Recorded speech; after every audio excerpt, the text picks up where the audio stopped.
US President Donald Trump on Thursday, while returning from his state visit to Britain, claimed that UK Prime Minister Keir Starmer was left embarrassed after criticism over European countries' continued purchases of Russian oil.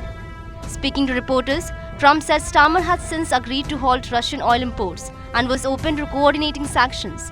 This has raised assumption that can UK ever impose tariff on India.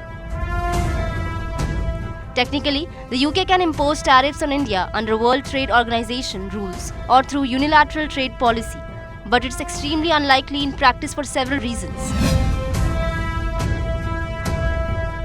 Bilateral trade interest. The UK and India have a growing trade relationship.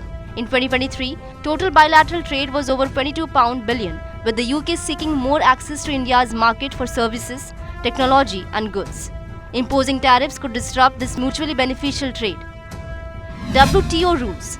The UK, as a WTO member, must justify tariffs as part of trade remedies or under exceptions like national security.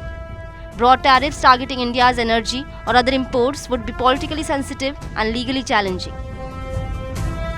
Geopolitical context. The UK may coordinate with the US or EU on sanctions against Russia, but India is not part of NATO or the EU. Penalizing India for continuing Russian oil imports could strain UK-India strategic ties, which both sides are keen to preserve. Domestic impact. Tariffs on Indian goods could raise prices in the UK, affecting British consumers and businesses dependent on Indian imports, making it politically costly. While legally possible, UK tariffs on India are highly improbable. The UK is more likely to use diplomacy and coordination rather than punitive tariffs.